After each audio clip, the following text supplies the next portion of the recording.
여러분, 지금 이 영상을 보면서 몇 초 만에 딴 생각이 드셨나요?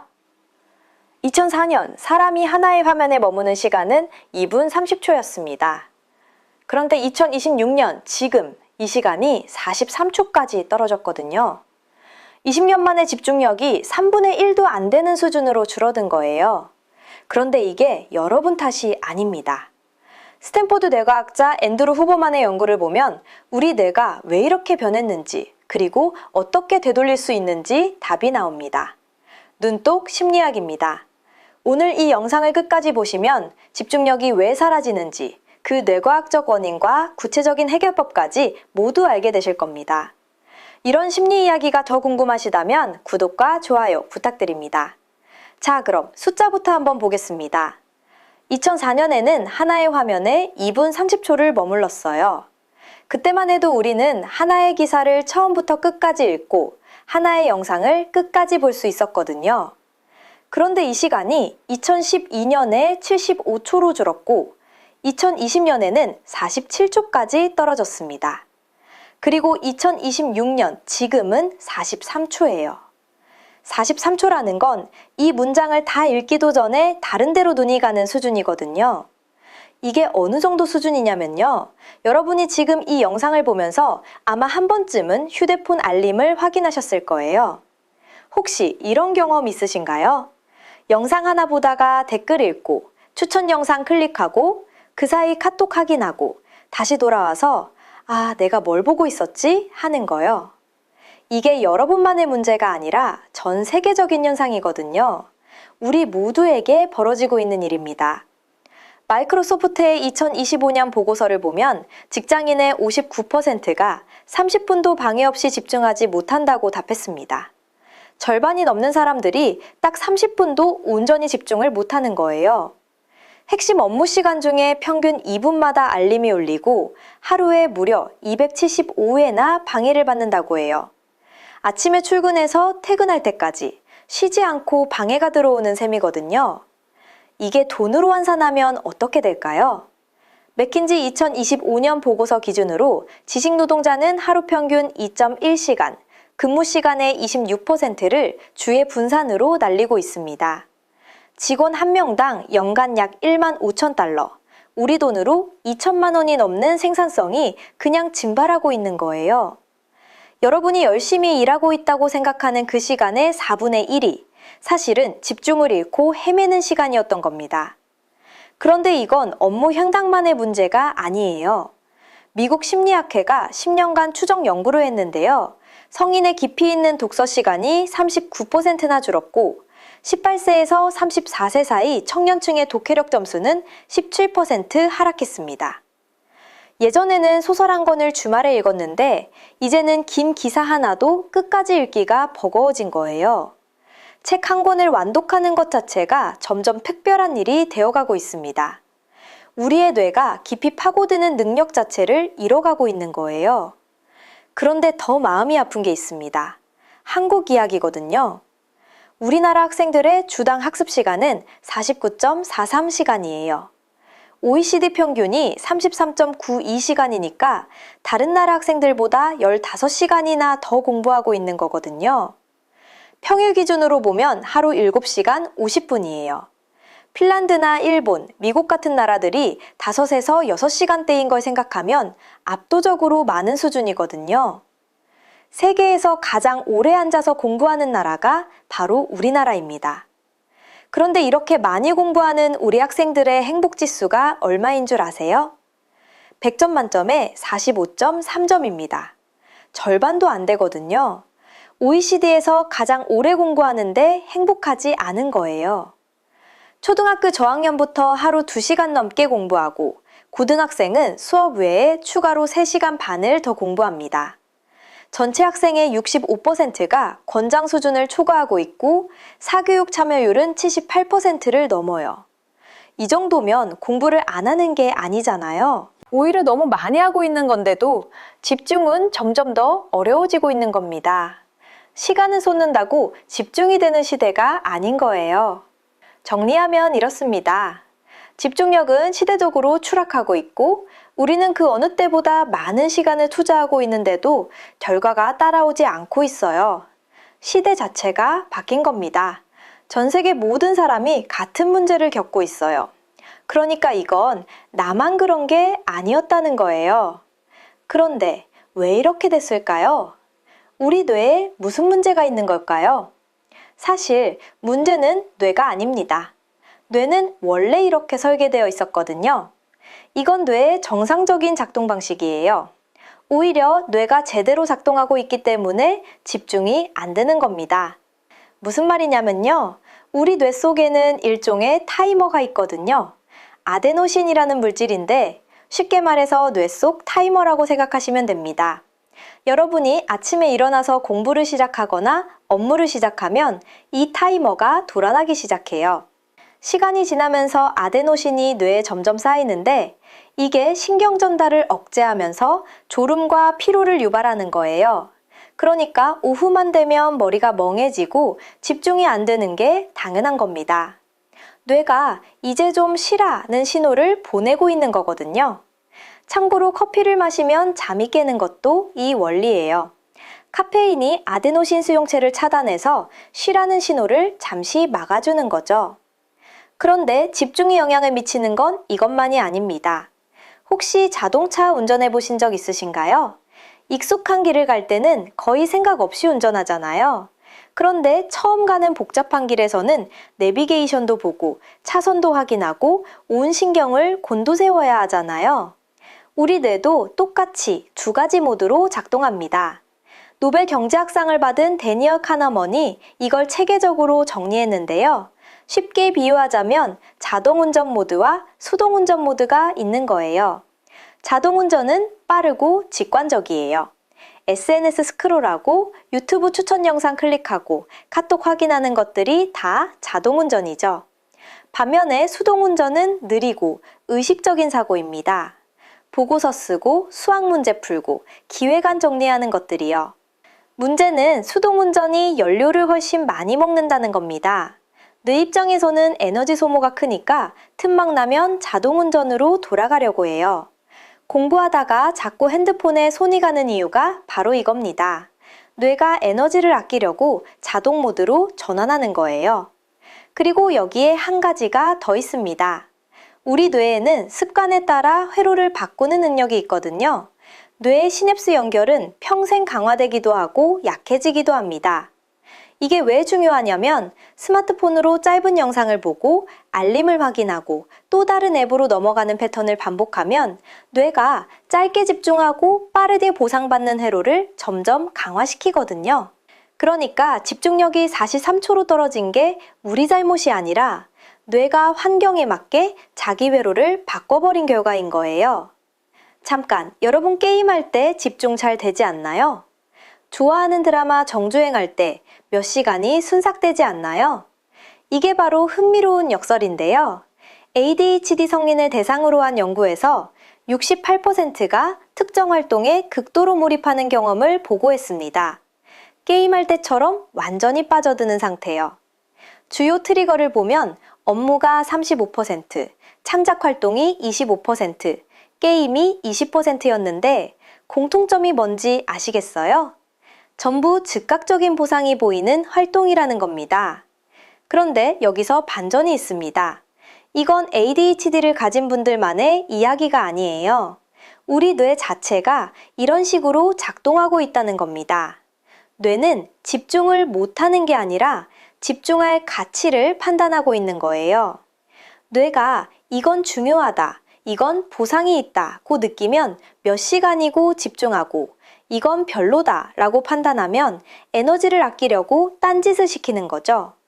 정리하면 이렇습니다. 뇌 속 타이머가 시간이 지나면 집중을 끊고 뇌는 에너지를 아끼려고 수동운전보다 자동운전을 선호하고 스마트폰 환경이 짧은 집중 회로를 강화시켰고 뇌는 보상이 확실한 것에만 집중하도록 설계되어 있습니다. 이게 바로 여러분이 집중을 못하는 진짜 이유예요. 의지력의 문제가 아니라 내가 원래 이렇게 만들어져 있었던 겁니다. 자, 여기까지가 왜 집중이 안 되는지에 대한 이야기였습니다. 그런데 여기서 반전이 있습니다. 이 원리를 거꾸로 뒤집으면 오히려 뇌를 역이용할 수 있거든요. 자, 그러면 구체적으로 어떻게 뇌를 역이용할 수 있는지 하나씩 알려드릴게요. 먼저 흥미로운 조사 결과 하나 보여드릴게요. 약 700명의 의대생을 대상으로 최상위 성적 학생들의 공통점을 분석한 연구가 있거든요. 이 학생들 하루에 몇 시간을 공부했을까요? 놀랍게도 겨우 3-4시간이었습니다. 대신 핵심이 있어요. 이 시간을 90분씩 2개 블록으로 나눠서 핸드폰 같은 방해 요소를 완전히 차단한 상태로 집중했거든요. 이게 바로 앞에서 말씀드린 아데노신, 그 뇌속 타이머와 관련이 있습니다. 90분 정도가 지나면 뇌에 아데노신이 쌓이면서 이제 쉬라는 신호를 보내기 시작하거든요. 이때 억지로 버티면 효율이 급락하는데 오히려 충분히 쉬어주면 아데노신이 리셋되면서 다음 블록에서 또 높은 집중력을 쓸 수 있는 거예요. 하루 10시간 앉아있는 게 중요한 게 아니라 90분짜리 진짜 집중 2블록이면 충분하다는 겁니다. 한국 학생들이 주당 49시간 넘게 공부하면서도 행복지수가 45점밖에 안 되는 이유가 여기에 있어요. 시간의 양이 아니라 집중의 구조가 문제인 거죠. 여러분도 오늘부터 한번 시도해보세요. 90분 집중하고 확실하게 쉬고 다시 90분. 이 리듬만 잡아도 하루가 완전히 달라질 수 있습니다. 그런데 다음 방법이 진짜 놀라운 건데요. 시험 공부할 때 교과서를 여러 번 읽으시는 분들 많잖아요. 밑줄 긋고 형광펜 치고 다시 한번 읽고. 그런데 이 방식이 거의 효과가 없다는 연구 결과가 있습니다. 한 번 읽고 나서 셀프 테스트를 3번 한 그룹이 같은 내용을 4번 완독한 그룹보다 장기 기억에서 훨씬 좋은 성적을 보여줬거든요. 쉽게 비유하자면 이런 겁니다. 교과서를 5번 읽는 것보다 한 번 읽고 나서 책을 덮고 자, 내가 뭘 기억하지? 하고 직접 떠올려 보는 게 훨씬 효과적이라는 거예요. 왜 그런 걸까요? 뇌는 정보를 집어넣을 때가 아니라 꺼내볼 때 기억 회로가 강화되거든요. 이걸 인출 연습, 쉽게 말해 꺼내보는 연습이라고 합니다. 실제로 능동적으로 꺼내보는 연습을 한 그룹이 일주일 후에 50%나 더 많은 정보를 기억하고 있었어요. 방법도 간단합니다. 공부한 내용을 덮고 빈 종이에 기억나는 걸 적어보세요. 빈칸 채우기를 만들어 보거나 직접 질문을 만들어 보는 것도 좋고요. 중요한 건 사지선다 같은 쉬운 방식보다 직접 머릿속에서 끄집어내는 게 더 힘들지만 그만큼 기억 흔적이 강하게 남는다는 거예요. 그 다음은 가르치면 내가 더 배운다는 원리예요. 이걸 프로테제 효과라고 하는데요. 남에게 가르치면 본인의 학습이 10-20% 향상된다는 연구 결과가 있습니다. 여러분도 경험 있으실 거예요. 친구한테 뭔가를 설명하다 보면 아, 내가 이 부분을 정확히 모르고 있었구나 하고 깨닫는 순간이 오잖아요. 바로 그거예요. 가르치는 과정에서 자기가 모르는 부분이 선명하게 드러나고 그걸 채우면서 이해가 깊어지는 거죠. 더 놀라운 건 실제로 가르치지 않아도 나중에 이걸 누군가에게 설명해야 한다는 의도만 가지고 공부해도 뇌가 정보를 더 깊이 처리한다는 거예요. 뇌에 정보를 저장하는 품질 자체가 올라가는 겁니다. 그래서 오늘 뭔가를 공부하셨다면 친구한테 설명해 보세요. 아니면 혼자서라도 이 내용을 남한테 설명한다면 어떻게 말할까 하고 정리해 보시면 됩니다. 이게 단순히 복습하는 것과는 차원이 다른 효과를 가져다 줍니다. 혹시 공부 끝나고 바로 핸드폰 보시지 않나요? 사실 저도 그랬거든요. 집중해서 공부하고 나면 보상이 필요하다는 느낌이 들잖아요. 그런데 이 습관이 여러분의 학습 효과를 심각하게 깎아먹고 있을 수 있습니다. 우리 뇌의 해마라는 부위에는 아주 특별한 기능이 있어요. 공부를 마치고 나서 뇌가 쉬는 동안 해마가 방금 배운 내용을 약 20배 속도로 빨리 감기 재생하면서 장기 기억으로 옮기거든요. 영화 빨리 감기 버튼을 누른 것처럼 뇌가 알아서 핵심 내용을 압축해서 다시 재생하는 겁니다. 이걸 해마 리플레이, 쉽게 말해 뇌의 빨리 감기 재생이라고 합니다. 문제는 이 리플레이가 깨어있는 상태에서의 휴식기에 발생한다는 거예요. 공부가 끝나고 아무것도 안 하고 멍하니 쉬는 그 짧은 시간에 일어나는 건데, 이때 핸드폰을 꺼내들면 새로운 정보가 쏟아져 들어오면서 리플레이가 방해받는 겁니다. 그러니까 공부가 끝나면 딱 5분만이라도 아무것도 하지 마세요. 눈을 감고 가만히 앉아있기만 해도 됩니다. 그 5분이 뇌가 기억을 정리하는데 결정적인 시간이거든요. 마지막 방법은 약점만 골라서 연습하는 것입니다. 쉽게 비유하자면 이런 거예요. 피아노를 매일 1시간 동안 전곡을 처음부터 끝까지 치는 사람과 자기가 틀리는 마디만 골라서 30분 집중 연습하는 사람이 있다고 해볼게요. 1년 뒤 실력 차이는 압도적이거든요. 이게 바로 의도적 연습의 핵심이에요. 단성 반복이 아니라 구체적인 목표, 집중, 즉각적인 피드백이 있는 연습만이 실력을 끌어올립니다. 메타 분석 연구를 보면 이 의도적 연습이 기술 차이의 18, 26%를 설명하거든요. 이 원리를 아는 사람과 모르는 사람의 1년 뒤 차이는 어마어마합니다. 18, 26%라는 수치가 작아 보일 수도 있지만 이 차이가 바로 상위권과 하위권을 가르는 절정적인 분기점이에요. 공부에 적용하면 이렇습니다. 이미 아는 내용을 반복하는 게 아니라 틀린 문제, 헷갈리는 개념, 약한 단원을 먼저 파악하고 거기에 집중하는 거예요. 잘하는 것만 반복하면 기분은 좋지만 실력은 제자리거든요. 자, 지금까지 5가지 방법을 알려드렸는데요. 90분 블록 집중, 셀프 테스트, 가르치기, 전략적 휴식, 의도적 연습. 사실 이 5가지를 관통하는 핵심이 하나 더 있거든요. 뇌는 중요하다고 판단한 것에만 집중합니다.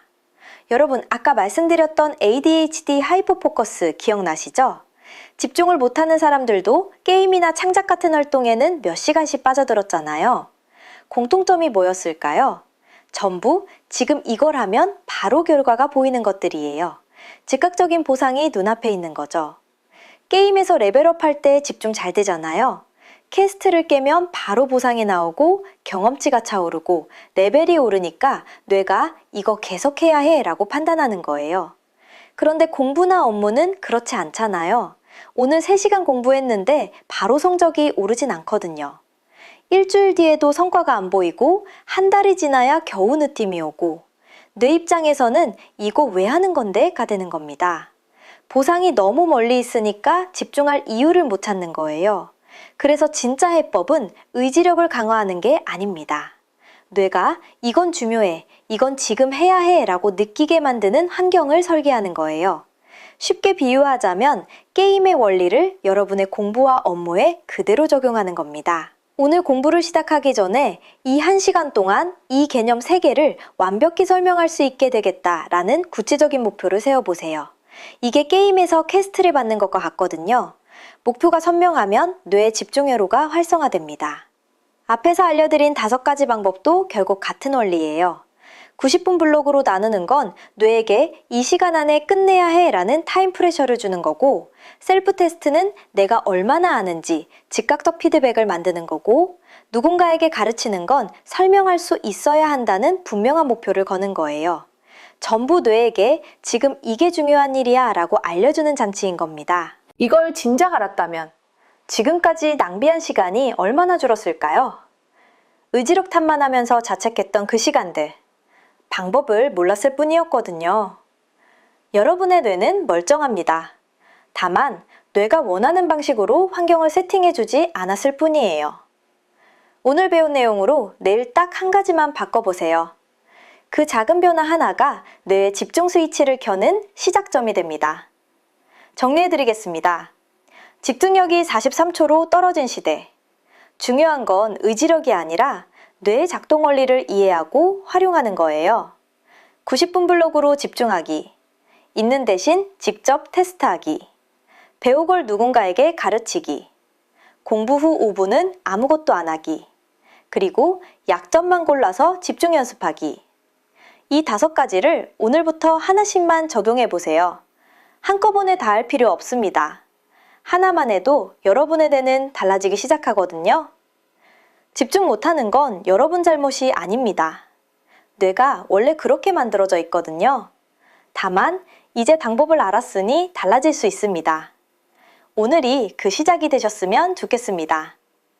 오늘 영상이 도움이 되셨다면 구독과 좋아요 부탁드립니다.